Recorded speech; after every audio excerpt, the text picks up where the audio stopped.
Well, guys, I apologize for the slight delay in this video. My original intention was to get it out last night, but as some of you know, yesterday was my final day at my previous position, and I was making rather merry last night, to quote Bob Cratchit from A Christmas Carol. So I was in a really good mood last night, and I decided to party and slack and not make a video. So, but it's Saturday morning, I'm making it now. I also just found out that Godzilla Resurgence has been picked up by Funimation and will be released in America by the end of 2016. So, yes, I'm so happy. So happy I get another Godzilla movie. It's the simple things in life. It really is the simple things. But I'm getting it. I'm happy. It's all good. It's all good. But I've got a lot of wrestling stuff to cover, namely Battleground, which I'm attending tomorrow night. So I definitely want to preview that.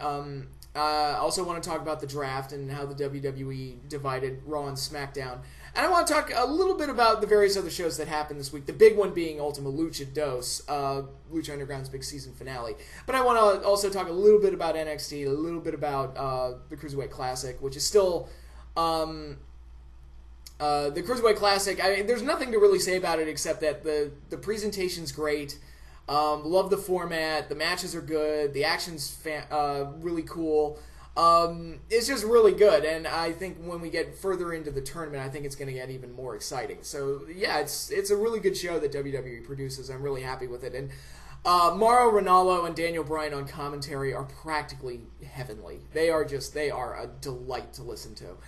NXT this week had a few grudge matches. Samoa Joe and Rhino was okay. American Alpha versus the Authors of Pain I thought was pretty good for what it needed to accomplish as far as establishing the Authors of Pain as a solid tag team on NXT.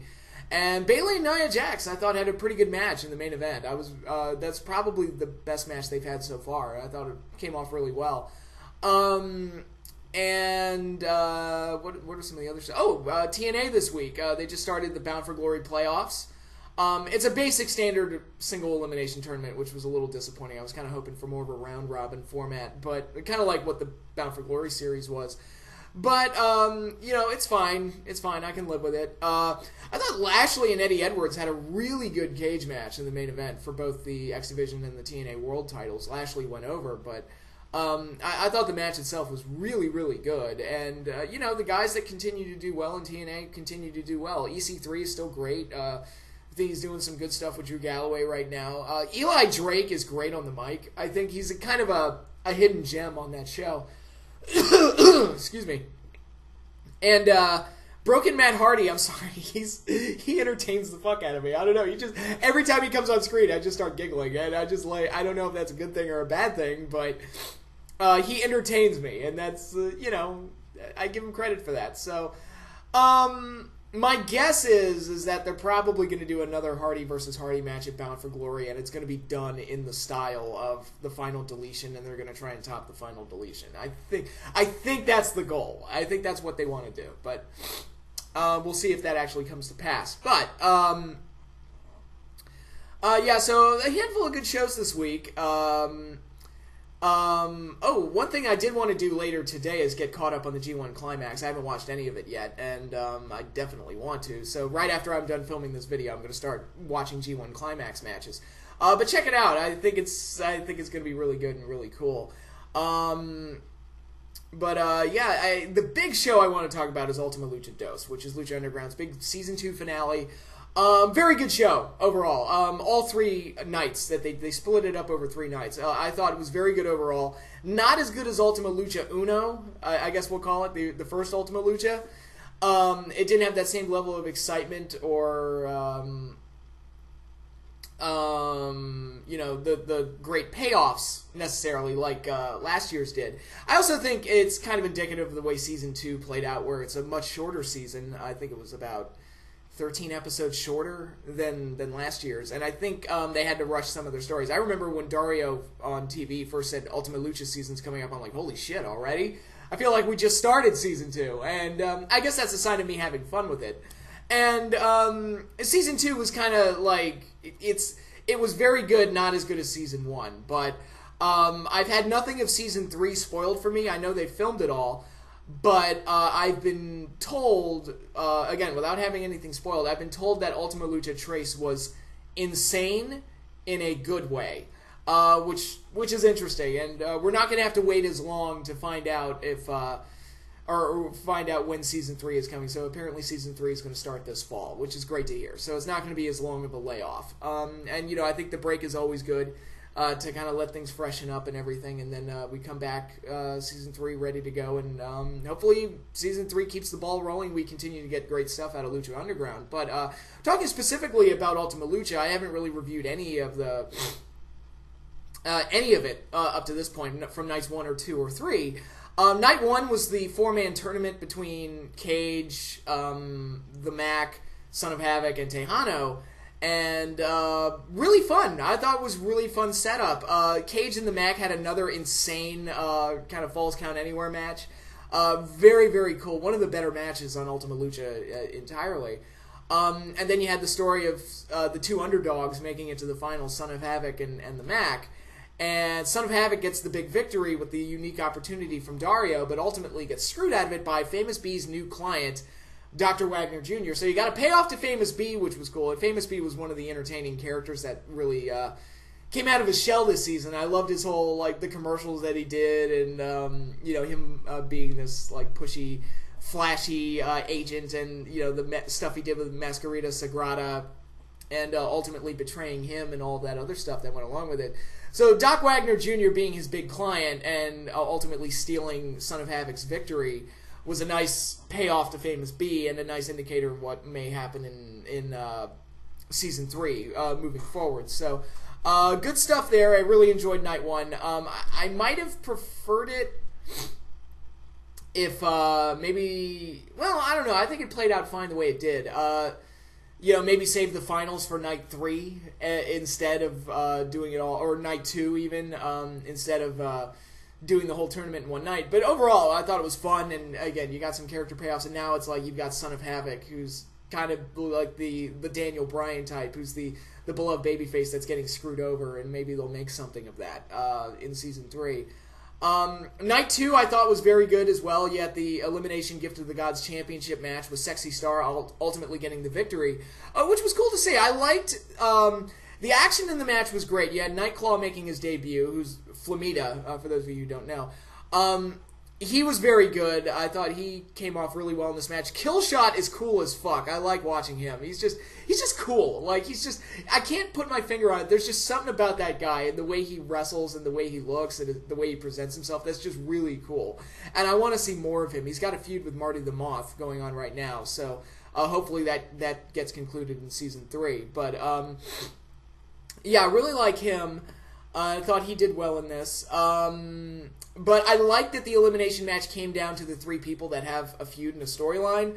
And this storyline's been going on all season long with Marty the Moth, Mary Posa, and Sexy Star. Obviously, Mary Posa and Sexy Star had that amazing No Mas match, which is, I think, the best match of Season 2 and my personal favorite match of 2016 so far. I thought it was amazing. And great how they executed all of that. But I like that those three got to be the final three. Let the ones with the storyline kind of be the important ones throughout the match. Ultimately, Sexy Star was victorious and won the Gift of the Gods Championship. So you may wind up with a situation where a woman wins the Lucha Underground Championship, which I don't have a problem with because, you know, Lucha Underground needs to do things, and they have done things to really stand out and be different and to get attention. And this was something that, you know, the way they treat their women on the show is like intergender workers with the men.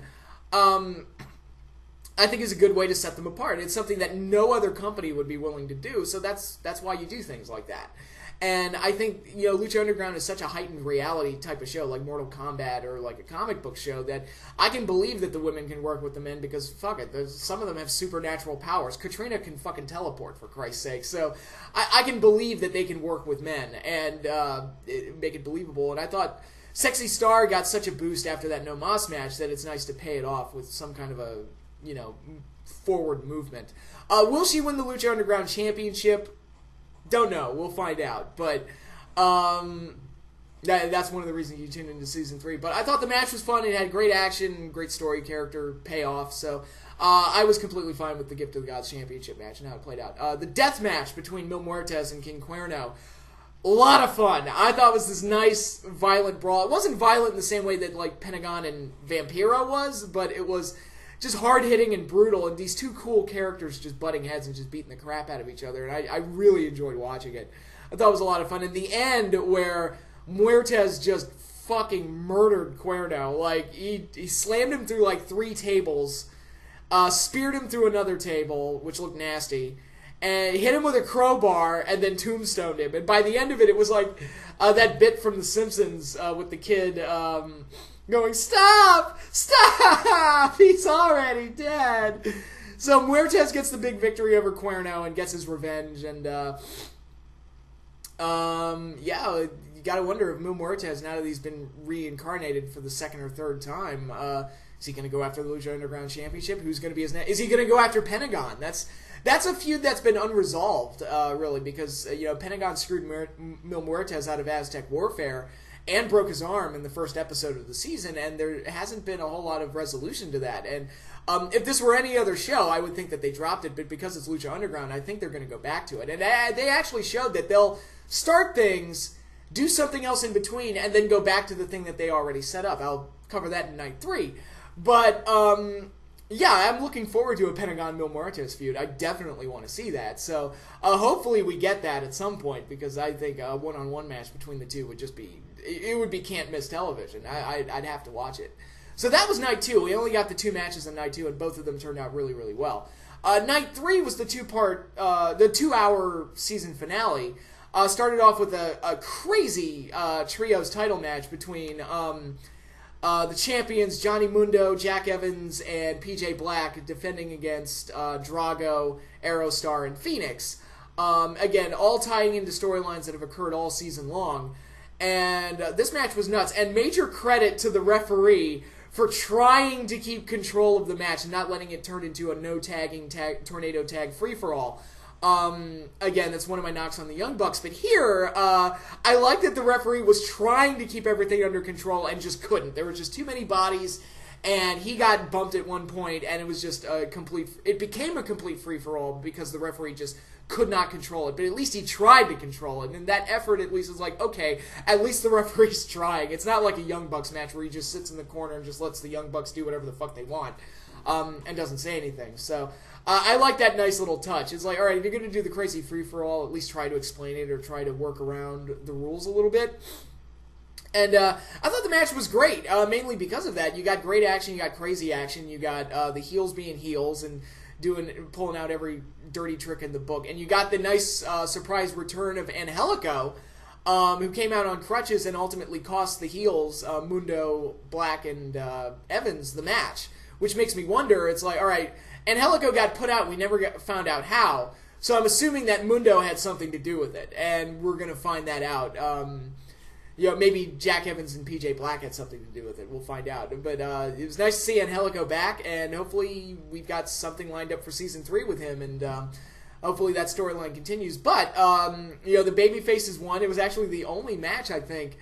It was the only match where the babyface I wanted to win won on the Season 2 finale. It was very, very heel-centric for a lot of it. But yeah, this was a very good match, satisfying ending, great action. It was great. I really enjoyed it. Very fun trios title match.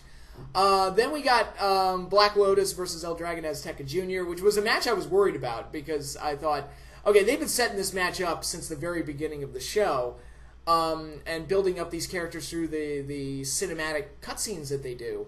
But Black Lotus has never been in front of the live crowd. At least she hasn't been in front of the live crowd much, so I didn't know how they were going to react to this. And overall, I thought both of them did well. I thought it turned out it was going pretty well at first, until Pentagon came out, broke up the match, and broke both their arms, demanding that his Lucha Underground title match start now, which was very cool for Pentagon. I thought that was a cool character beat where he's just so impatient and so ready to go up against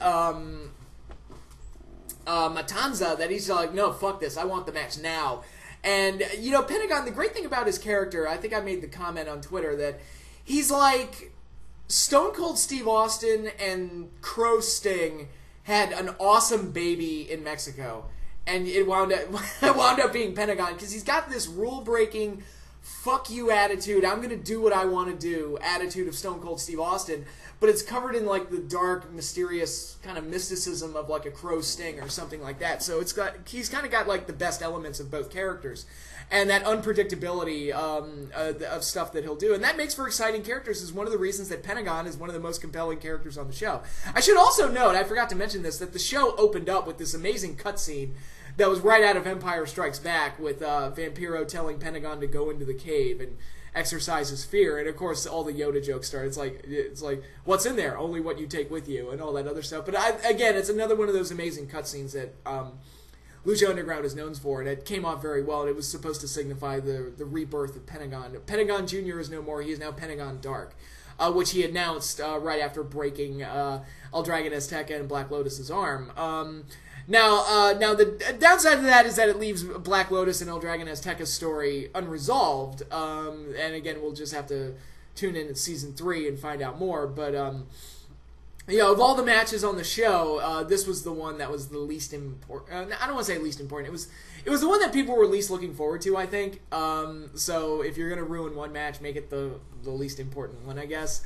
But now that we got a taste of El Dragon Azteca and Black Lotus, hopefully that leads to bigger things down the road. Because what they were doing before I thought was pretty good. So hopefully we see more of that. And I also have severe questions about Black Lotus having her arm broken, which I'll get into when I talk about the ending. But yeah, so Pentagon came out, announced that he was now Pentagon Dark, and that he demanded that his Lucha Underground title match began now. So that brings out Matanza, and we get the Lucha Underground Championship match, which I really enjoyed. It did not go the way I expected it to, because, you know, you're thinking Matanza's been so dominant and so controlling in every match he's been in. With the exception of Mil Muertes and Cage, he's pretty much dominated everyone he's ever been in the ring with. But here, Pentagon fucking destroyed him, and I was like, man, it's like this. It was cool to watch because it was like, man, this really is a new Pentagon. This isn't the same guy that had his back broken months ago by Matanza. So that was very cool. And of course, he did the La Parka bit, which was always I like La Parka, so it was always nice to see that little reference. But yeah, it was all. It was a very cool match. Very again, very different from what I initially expected. It looked like Pentagon was going to win up until Vampiro introduced a barbed wire bat, which ultimately got used against Pentagon and set him up for the defeat, which was like, no, I wanted Pentagon to win.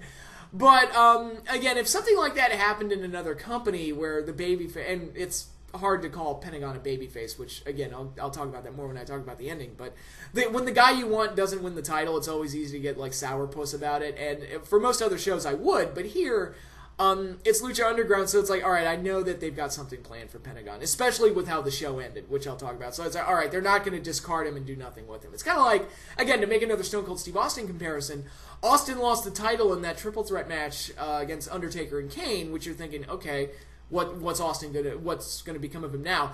And the next night he comes out on the Zamboni and breaks up the celebration, and if possible gets even more over than he was before. So it was clear that it's like, no, Austin's still the guy. So it's like, this is just another bump in the road. So it did no damage to Steve at all, and hopefully moving forward this does no damage to Pentagon, and they're able to ultimately get him the Lucha Underground Championship, because that's something that Pentagon is one of those guys that, like, yeah, he should be Lucha Underground Champion, no question. It's just, they put so much into that character that it's he has to have it.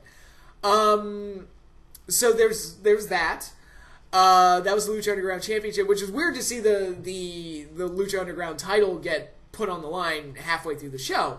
But when you see the main event and what ultimately closed, it makes sense, actually, that they would close with the match that they did. But next up was Ivelisse versus Taya in the woman versus woman match, the battle to determine who's the baddest bitch in the building. Another good match. I thought it was very fun. Taya is an amazing athletic specimen, and I think she's been a great pickup for them. She's done really, really well this season. I mean, go back and watch that match she had with Cage, where she took so many bumps in that thing. That was insane, but I thought this match was good. I thought both women were doing really well.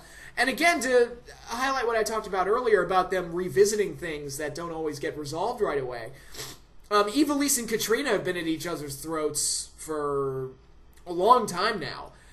Going back to even Season 1, you know, when the Disciples of Death took the Trios titles. So, but there's never been any kind of a payoff to that. So here, Katrina actually interferes. She teleported the referee out of the ring and herself into it, attacked Ivelisse, and then teleported the referee back into the ring and her out of it. So it was really, really more that, like, it was nice to see kind of the mystical powers of Lucha Underground kind of spill into an actual match for once. Yeah, they revisited that feud, and now moving forward, now that Katrina has cost Ivelisse this match, it's going to put fuel on the fire and ultimately set up a match between the two of them, I would think, because, you know, people forget that Katrina is actually trained, at least, you know, she can do moves and stuff, and she actually came from NXT, so, yeah, that could be something fun moving forward, and we could get a nice feud out of that, so, yeah, I was fine with this. Again, solid match and everything, and, since I've talked about every match, prior to the main event, I can make this point. One thing I can say is that there were no bad matches in Ultima Lucha. All 3 nights, I really enjoyed everything that they did. There was nothing as good as like the Pentagon Vampiro match or the Muertes Puma match, except for the main event, which I'll talk about. But overall, it was really good. There was nothing as bad as the Blue Demon Teano match, which was like a waste of time. That was the match, and not that it was the worst thing ever, it was just so pointless that I was like, alright, can we get this over with quick? But I thought Ultima Lucha 2 was consistently entertaining through all 3 shows. I just wish that Season 2 had been as long as Season 1, just to allow time for things to breathe and allow the stories a little bit more build. But again, overall, they've given us plenty of stuff to look forward to in Season 3, so I'm happy. But with that, I go to the main event of the show. It was Prince Puma versus Rey Mysterio Jr.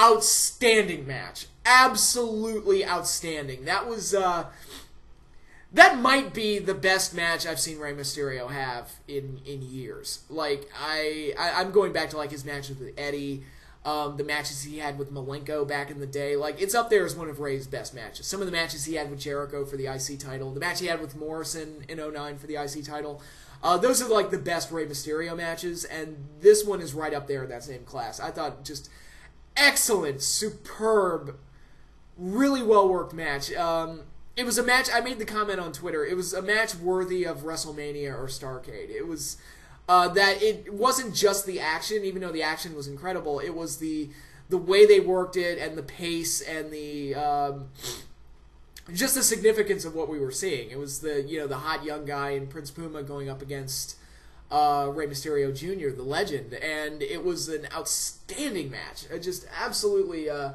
just great match. One of the best matches from Lucha Underground in Season 2. I still think Mariposa and Sexy Star is my favorite, but this one was very, very good and completely worthwhile as the main event of the show.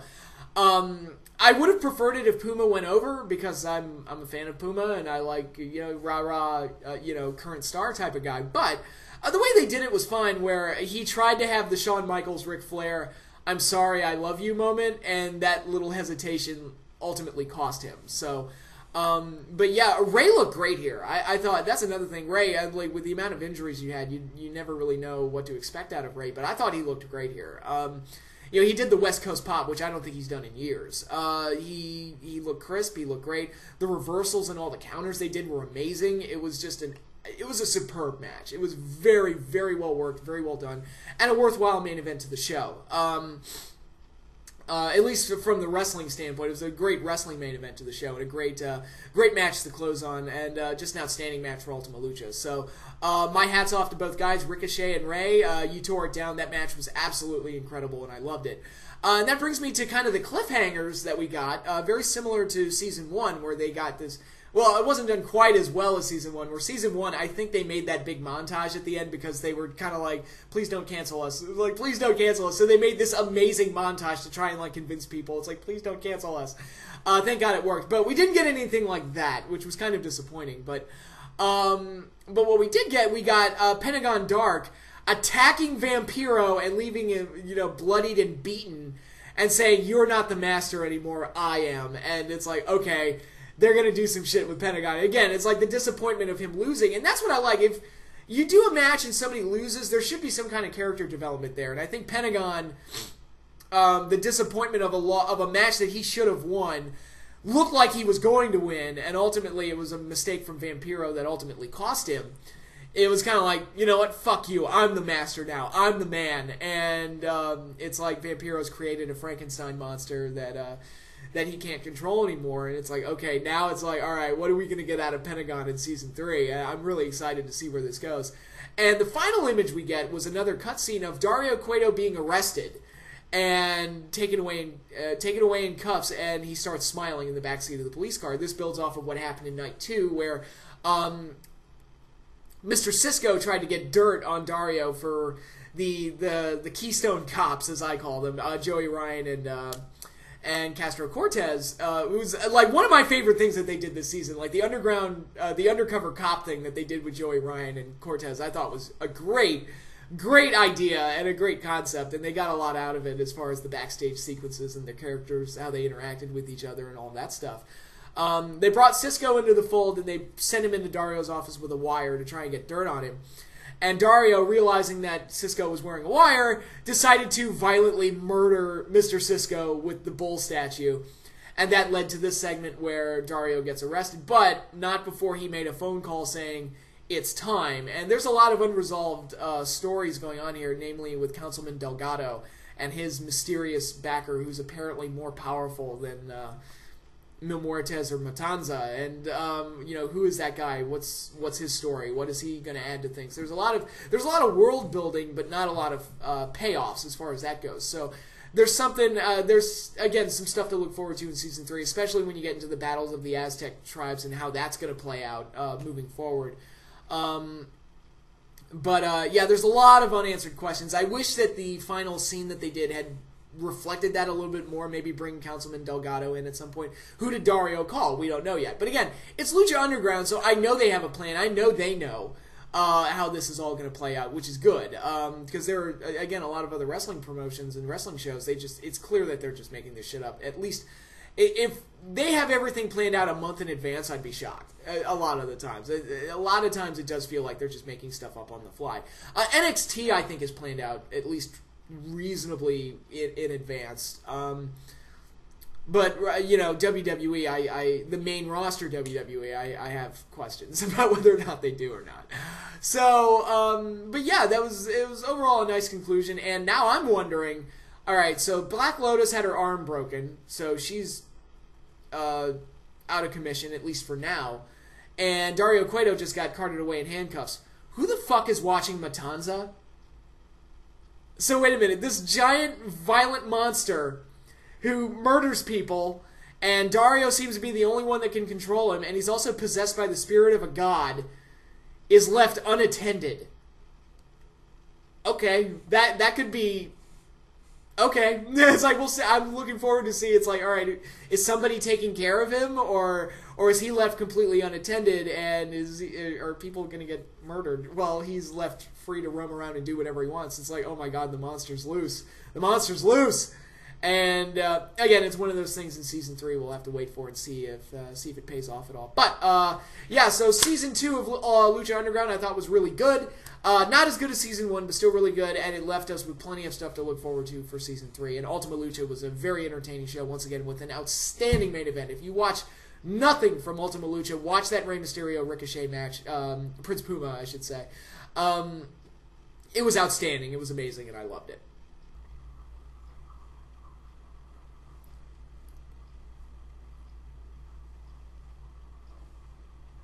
Okay, now let's talk about the other big thing that happened this week, which is the WWE Draft, which occurred Tuesday night, the first live edition of SmackDown, separating Raw and SmackDown into its own separate brands. And how did I feel about that? I'm not going to review the whole show necessarily, but just talk about the draft overall and what my feelings were.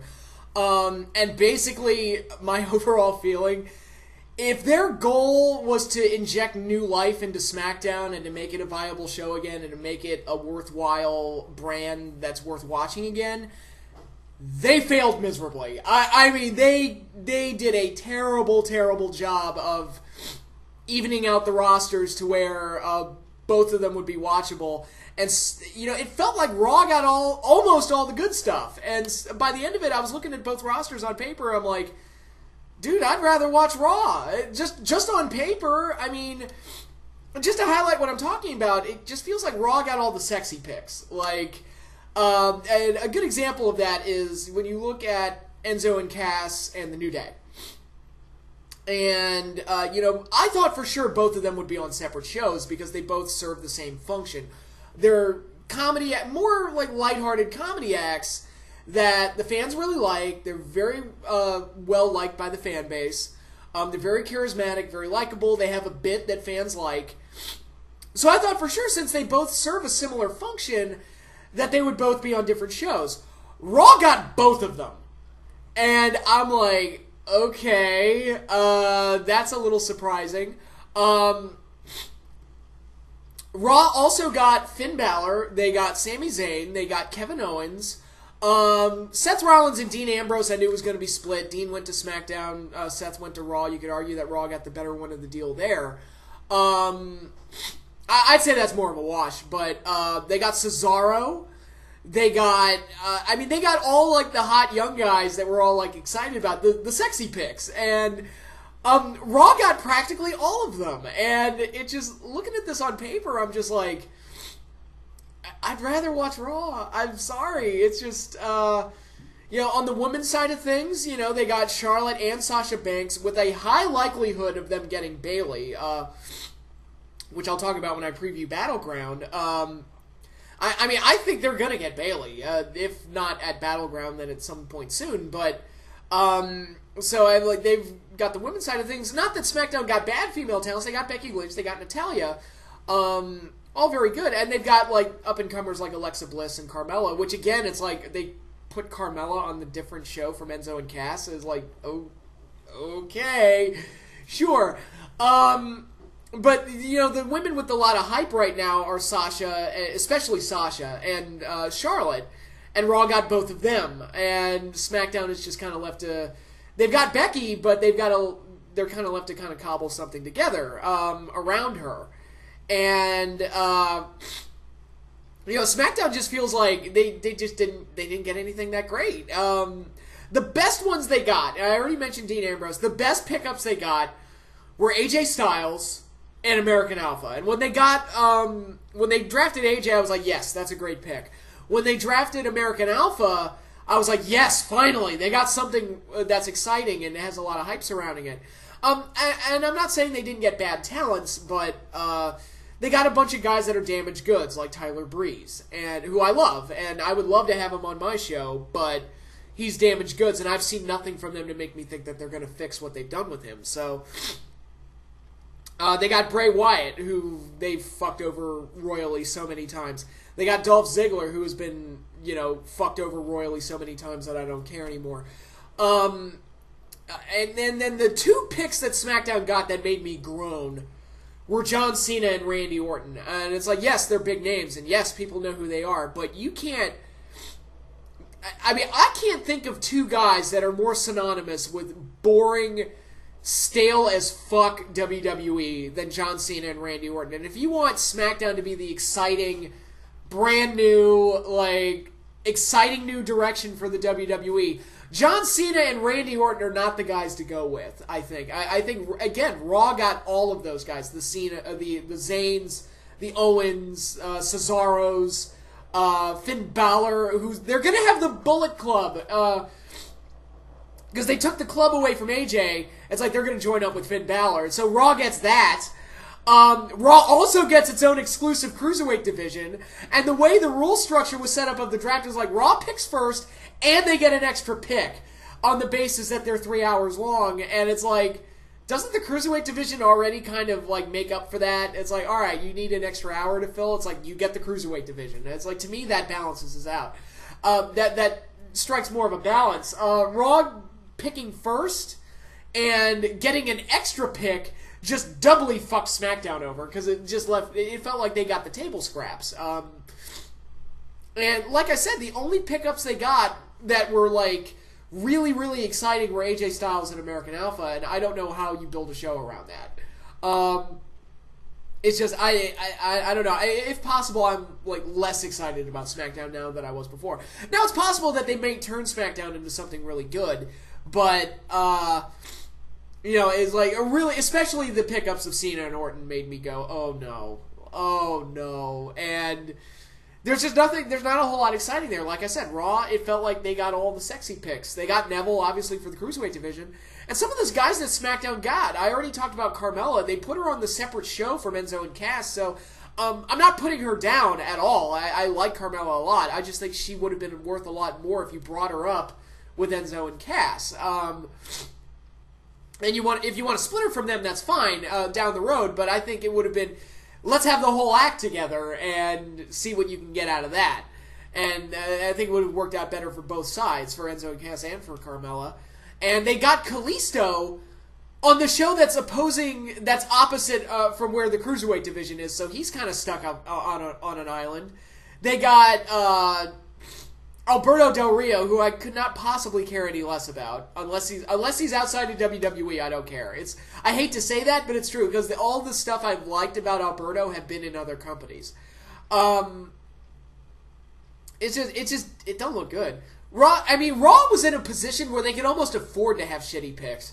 Like, they got Big Show, Mark Henry, Sheamus, but they got all the good stuff, so at that point it's like, fuck it, we can take some shitty picks. We can waste a pick on Big Show at this point. And it just seems so lopsided to me that, like I said, if the goal was to make SmackDown awesome again, and make it great, and make it a worthwhile brand to stand on its own 2 feet, they failed miserably, and that's disappointing.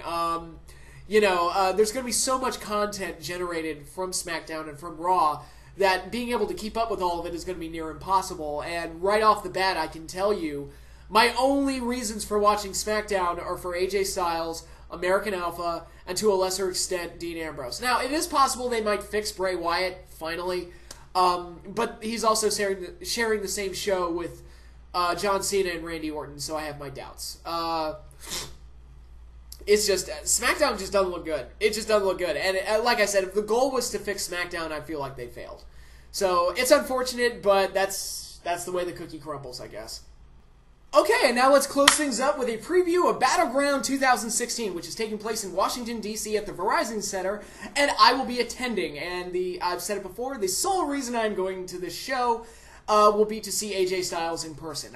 He's been one of my favorite wrestlers since 2004, and I've never seen him wrestle in person, so now I get the chance to see him wrestle in person. So that's going to be a treat and a half right there. But looking over the card, there are a few other things that could be really cool, depending on how things play out. So let's preview the card, and I'll give my thoughts and predictions. On the pre-show, we're getting the Usos versus Breezango. I could not possibly care any less. Every time I see Tyler Breeze, it makes me sad, because it's like, what could have been? They've practically ruined him, and I doubt they're going to fix him. So, yeah, I'll pick the Usos to win just because, whatever, because they just don't care about Tyler Breeze or Fandango. But moving right along from there, we have a Divas tag match. It'll be Sasha Banks and a mystery partner taking on Charlotte and Dana Brooke. I'm anticipating that the mystery partner will be Bayley. Because I can't imagine who else it could be, unless it's one of the Raw draft picks like Nia Jax or did they get any other women? I don't think they did. I don't know. I'm trying to think of like the NXT draft picks that were women. I was like, no, Bliss and Carmella went to SmackDown, so I mean, I'm thinking it's got to be Bayley. I would think if they want to like make a big deal out of the mystery partner, that would be my pick, but. In any case, I'll pick Sasha and her mystery partner to win, and put Sasha on the path to ultimately getting a title shot against Charlotte at SummerSlam, and that'll be your Big Divas title feud. Moving on from there, we have another women's match, Becky Lynch versus Natalya. Not a bad feud. There's actually, again, I like that the losses that Natalya suffered kind of fed into her character development. Now she's turned heel and has been attacking Becky. And it's actually like a pretty solid undercard feud, and hopefully the match turns out well, too. And they're basically the top two girls on SmackDown right now, so they've got to carry the blue side of things. And hopefully it works out well for them, and they'll probably wind up getting their own women's title, so I expect this feud to continue post-pay-per-view.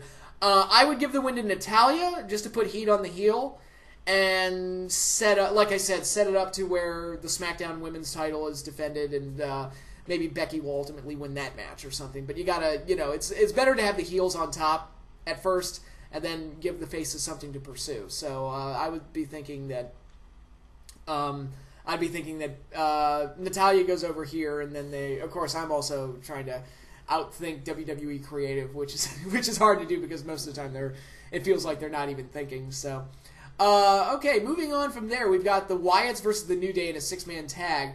This could be good. The problem is that the Wyatts are kind of damaged goods at this point, and the segment they did on Raw, the compound invasion or whatever that was, didn't really do enough to, I don't know, like, juice up the feud for me. I like Xavier Woods being legitimately afraid of the Wyatts. I think that's good, like, character development and enhances the story. And it's like, yeah, they are scary.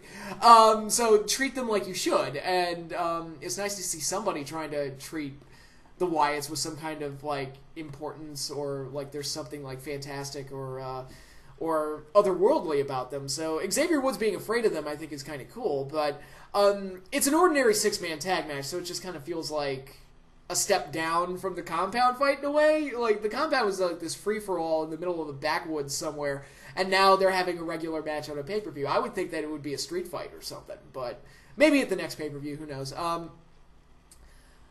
No, we can't, because of the split. Braun Strowman is going to Raw, and New Day's going to Raw too. So yeah, Bray and Eric Rowan are going to SmackDown. So yeah, this will probably be the end of the feud. I'll pick New Day to go over, just because, like I said, it's the end of the feud. So it is what it is. What else is on this card? We've got the United States title, Rusev taking on Zack Ryder.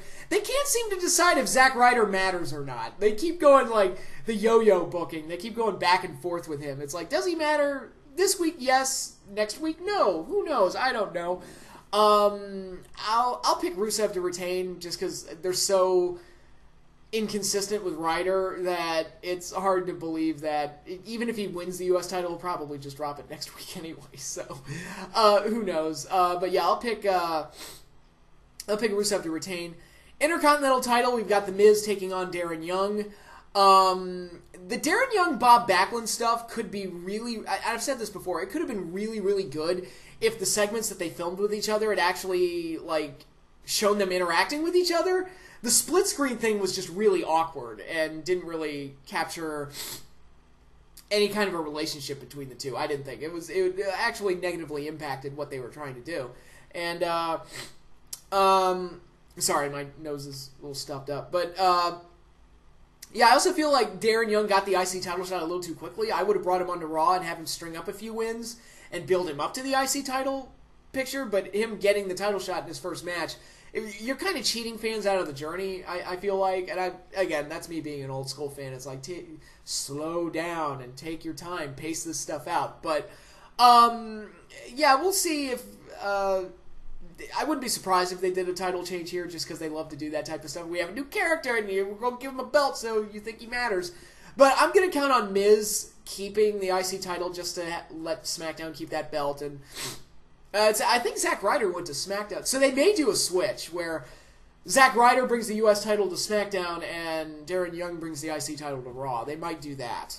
Although it doesn't really matter. But, I mean, it really, really doesn't matter. But, yeah, that's really all I have to say about it. So, moving on, we have another 6-man tag. We've got John Cena leeching off of two other popular babyfaces, Enzo and Big Cass, to take on the Club, AJ Styles, Luke Gallows, and Carl Anderson. This should be fun. I mean, it feels like a Raw match, but again, I get to see AJ Styles live. That's cool.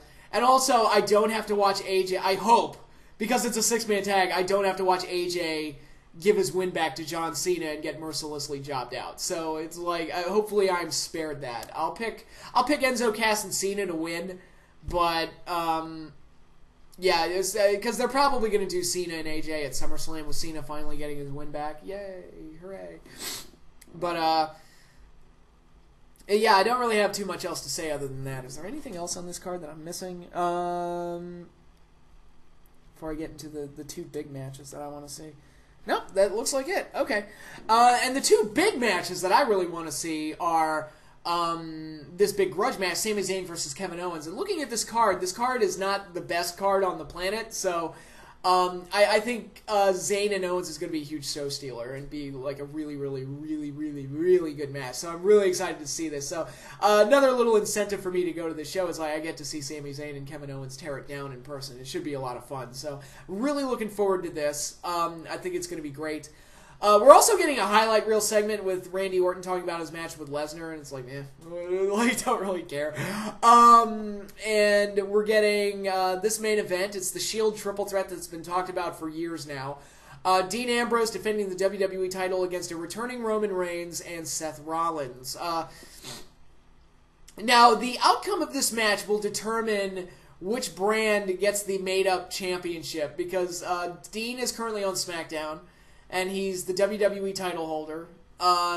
So he's either going to bring that title to SmackDown, and that's going to be the main SmackDown World title, or Dean's going to lose to one of the Raw guys, and SmackDown's going to get the made-up World title. It depends on what they want to do. I mean, they've shit on SmackDown so much already, it kind of makes me think Dean's going to drop the belt, and SmackDown's going to get its own made-up championship, but who knows at this point. The appeal of a Shield triple threat is definitely there, and I think the match is going to be really cool just for having that. Roman Reigns getting suspended for a month definitely hurt the build-up to this. I would have even considered holding off on it and just doing Seth and Dean one-on-one, but they had to do that during draft week twice, so, nah. I will pick...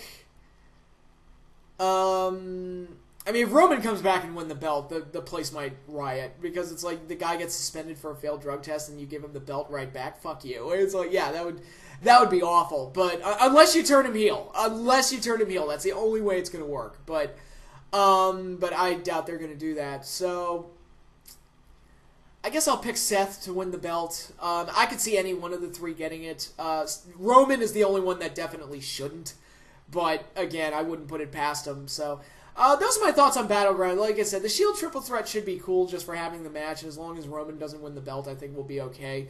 Zayn and Owens should be really good, and I get to see AJ Styles in person. So, a lot of good things here. And hopefully I get to see Bayley in person, too, if I'm right that she's a mystery partner. But, yeah, cool beans all around. So, yeah, I'm going to be at the show tomorrow night. I'm also thinking about going there early and stopping by the Green Turtle, which is right outside the venue, and having a few drinks. So if you see me around, if you're going to the show and you see me around, say hi. It's cool. I'm an approachable guy.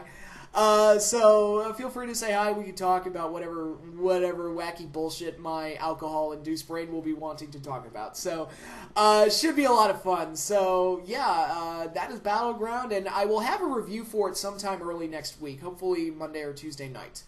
And then after that, I have to do a classic match review, and that should keep me all wrapped up through the month of July, I think, as far as my videos go. As far as videos go, I know I keep promising I'm going to do my Star Wars Expanded Universe reviews, and I just can't get around to it. Something always gets in the way. So, August I'm going to try and do my first Star Wars review and hopefully turn it into a monthly thing. So, be on the lookout for that. But, that is all I have for you guys now. If you're attending Battleground, hope to see you there, and I hope you all have fun. Hope I have fun at Battleground. It should be fun. It's the first WWE pay-per-view I've gone to since WrestleMania 29, so it's been a few years. But that is all I have for you guys now. Hope you liked the video. Hope you all are having a great weekend, and I'll see you all later.